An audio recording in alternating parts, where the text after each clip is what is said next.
Good morning विद्यार्थियों। साई राम। आज हम अपने कक्षा 10वीं हिंदी विषय को लेकर फिर यहाँ उपस्थित हुए हैं। बच्चों, आपको याद होगा हमने हमारे गज़ल जो कविता थी उसकी शुरुआत की थी। उसका हमने कुछ जो गज़ल हैं वो हमने पढ़ लिए थे। मेरे ख्याल से हमने 4 गज़ल पढ़ लिए थे। आगे के गज़ल हम इस कालांश में देखेंगे। इसके पहले वाले कालांशों में हमने गज़ल की शुरुआत की थी। तो चलो आगे के गज़ल के बारे की जानकारी लेते हैं हम। अब जैसे बच्चों हमने गज़ल देखा था, गज़ल में जो उसके कवि हैं, उसके जो रचनाकार हैं, गज़लकार हैं, इन्होंने किस प्रकार हमें माणिक वर्मा जी ने गज़ल के माध्यम से हमें बताया था कि हमें हमारे रंग रूप पर घमंड नहीं करना चाहिए, हमेशा निरंतर अच्छे कर्म करते रहना चाहिए और आगे बढ़ते रहना चाहिए। इंसान अपनी सुंदरता के कारण सुंदर नहीं दिखता, अपने कर्मों से ही उसकी असली पहचान होती है। तो हमारा जो गज़ल था किस प्रकार था? हमारा गज़ल इस प्रकार था। आपसे किसने कहा स्वर्णिम शिखर बनकर दिखो, शौक दिखने का है तो फिर नींव के अंदर दिखो। ये हमने पढ़ लिया था कि रचनाकार ने क्या कहा था कि हमें स्वर्णिम शिखर बन के दिखने की आवश्यकता नहीं है, हमें दिखना है, कुछ अच्छा करना है तो नींव के अंदर। तो मैंने इसके माध्यम से आपको ताजमहल का उदाहरण दिया था कि कैसे ताजमहल को देखकर सब खुश होते हैं, लेकिन वो जो नींव है ताजमहल को बनाने के लिए जो नीचे नींव बेस लगा है वो भी तो बहुत इम्पॉर्टेंट है। तो नींव के अंदर दिखना है। चल पड़ी तो गर्द बनकर आसमानों पर लिखो, और अगर बैठो कहीं तो मील का पत्थर दिखो। ऐसा कहा है, अगर अपने कार्य को हासिल करने आप निकल पड़े हो तो आसमान की बुलंदियों को छू लो। अगर आपको अपनी मंजिल हासिल हो गई है तो हमें क्या बनना है? मील का पत्थर बनना है। मील का पत्थर, जैसे बच्चों आप रास्ते में जा रहे होते हो, बहुत दूर का सफ़र कर रहे होते हो, तो रास्ते पे लिखा होता ना इतना किलोमीटर, दिल्ली इतने किलोमीटर है, इतने, तो कैसे वो हमें रास्ता दिखाता है। तो उसी प्रकार हमें भी क्या करना है? मील का पत्थर बनकर लोगों को रास्ता दिखाना है। ठीक है, ये हमने कर लिया था। आगे ये था, सिर्फ देखने के लिए दिखना कोई दिखना नहीं, आदमी हो तो आदमी बनकर दिखो। मतलब केवल दिखाने के लिए हमें आदमी नहीं दिखना है। अगर हम इंसान हैं तो हमारे अंदर क्या होनी चाहिए? इंसानियत, लोगों के दुख दर्द को समझने आना चाहिए और उसे महसूस करना चाहिए। आगे, जिंदगी की शक्ल जिसमें टूट कर बिखरे नहीं, पत्थरों के शहर में वो आईना बनकर दिखो। मतलब कभी हार नहीं माननी है और कभी टूटकर बिखरना नहीं है, हमें आईना बनकर अपने आप को साबित करना है। यहाँ तक हम लोग ने देख लिया था। आगे के गज़ल को आज हम देखेंगे यहाँ पे विस्तार पूर्वक। जैसे, आपको महसूस होगी तब हर एक दिल की जलन, जब किसी धागे सा जलकर मोम के भीतर दिखो। एक जुगनू ने कहा मैं भी तुम्हारे साथ हूँ, वक्त की इस धुंध में तुम रोशनी बनकर दिखो। आगे का गज़ल कैसा था? इस प्रकार, एक मर्यादा बनी है हम सभी के वास्ते, गर तुम्हें बनना है मोती सीप के अंदर दिखो। डर जाए फूल बनने से कोई नाजुक कली, तुम ना खिलते फूल पर तितली के टूटे पर दिखो। कोई ऐसी शक्ल तो मुझको दिखे इस भीड़ में, मैं जिसे देखूं उसी में तुम मुझे अक्सर दिखो।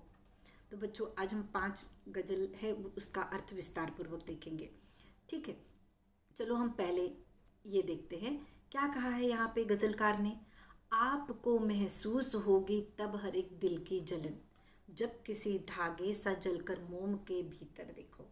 इसका अर्थ देखो, यहाँ मोमबत्ती है, मोमबत्ती जब जलती है, वो धागा जलता है, तब वो जलन को महसूस करता है ना। तो अगर हमें किसी के दुख दर्द को निभाना है, महसूस करना है, तो हमें वहाँ तक जाना होगा, दीन दुखियों की सेवा करनी होगी। देखें आगे इसका अर्थ क्या है। ऐसा है, कवि कहना चाहते हैं कि दूसरों के प्रति हमें हमेशा दया का भाव रखना चाहिए, सहानुभूति होनी चाहिए, तभी जाकर हम दूसरों का दुख जान सकते हैं और उसको कम कर सकते हैं। जिस प्रकार मोमबत्ती का वह धागा जो मोम के अंदर छिपा है जलकर दूसरों को प्रकाश दिखाता है, उसी जलते धागे की जलन को महसूस करने वाला इंसान ही दीन दुखियों की या पीड़ित लोगों के दुख का एहसास कर सकेगा। इसके लिए बच्चे मुझे इस वक्त एक ये लाइन याद आ रही है, जाके पैर फटे न बिबाई वो क्या जाने पीर पर आई। इसका अर्थ ये होता है कि जैसे एड़ियों में बच्चों ठंडी के मौसम में पैर में क्रैक आते हैं ना, तो जिसके पैरों में ही आते हैं वही उसके दर्द को जानता होगा, ठीक है। जिसके पैर में नहीं आते उसको नहीं समझ में आता होगा ना उसका दर्द क्या होता है। तो उसी प्रकार जब हम किसी दूसरे के दर्द को महसूस करेंगे, एहसास होगा, तभी हम दूसरे की क्या करेंगे, सहायता कर पाएंगे। किसके, दीन दुखियों पीड़ितों लोगों को हम हेल्प कर पाएंगे। तो इसका एग्जाम्पल किसके माध्यम से दिया गया है, मोमबत्ती के माध्यम से, ठीक है। आगे की गज़ल को हम देखते हैं। आगे की गज़ल हमारी एक इस प्रकार है, एक जुगनू ने कहा मैं भी तुम्हारे साथ हूँ, वक्त की इस धुंध में तुम रोशनी बनकर दिखो। अब बच्चों जुगनू जानते हो ना, ऐसे दिखता है आपके सामने है। अब ये जुगनू, अब रात, बहुत अंधेरी रात होती है तो कैसे छोटा सा ही रहता है ये जुगनू, लेकिन हमें अंधेरी रात में रास्ता दिखाता है। सही बात है ना। तो जुगनू कहता है, एक जुगनू के माध्यम से यहाँ गज़लकार ने उदाहरण दिया है कि एक जुगनू ने कहा मैं भी तुम्हारे साथ हूँ, वक्त की इस धुंध में तुम रोशनी बनकर दिखो। मैं तुम्हारे साथ हूँ, एक छोटी सी रोशनी दिखाने के लिए जुगनू तैयार है। तो क्यों ना हम आगे बढ़ें, आगे हमारा धुंध तो हटेगा ही, अंधकार तो दूर होगा ही, रोशनी तो हमें मिलेगी ही। यहाँ पे कवि क्या कहते हैं, कवि हमें दुख के अंधेरे में डूबे हुए जो लोग हैं उनके जीवन में सुख का प्रकाश फैलाने के लिए अच्छे कर्म करने की प्रेरणा दे रहे हैं। जो निराश हो गए हैं जिंदगी से, जो दुख में डूब गए हैं, उन्हें क्या करना है, हमें अच्छे कर्म करने की प्रेरणा देना है। उनके जीवन में एक उम्मीद की किरण हमें फैलाना है। जिस प्रकार जुगनू अंधेरे में हमें रोशनी की एक उम्मीद दिखाता है कि हाँ भाई ये रोशनी दिख रही है, हम अंधेरे में रास्ता पार कर जाते हैं। तो उसी प्रकार जो दुख में डूबे हैं उन्हें हमें क्या करना है, उन्हें उस दुख से बाहर निकालना है, उन्हें भी हमें अच्छा रास्ता दिखाना है। जब हमारे हालात खराब हो जाते हैं तो चारों ओर मुसीबतें आ जाती हैं, निराशा रूपी अंधकार छा जाता है। ऐसे में जरा सा सहारा भी बहुत बड़ा सहारा बन जाता है। मुश्किलों से भरे घने कोहरे में जब रोशनी के अभाव में पथ पर चलना मुश्किल होता है, तब घने अंधकार में छोटा सा जुगनू भी प्रकाश की किरण देता है, सहारा देता है। छोटी सी रोशनी भी बड़ी तसल्ली देती है, थोड़ी बहुत राह तो दिख ही जाती है। उसी प्रकार हमें हताश लोगों के मन में आशा की किरण जगानी चाहिए।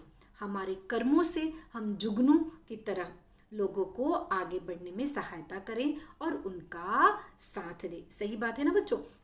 जब हमारे चारों तरफ मुसीबतें आ जाती है, अंधकार निराशा छा जाता है, तो हमें एक छोटी सी उम्मीद की किरण के सहारे हम बाहर आते हैं। तो हमें लोगों को भी ऐसा ही एक उम्मीद की किरण दिखानी है, उन्हें सहारा देना है और उनकी सहायता करके उन्हें उस जो शोक में डूबे हैं, अंधकार में डूबे, उन्हें हमें बाहर लेकर आना है। बहुत अच्छा कहा है गज़लकार ने।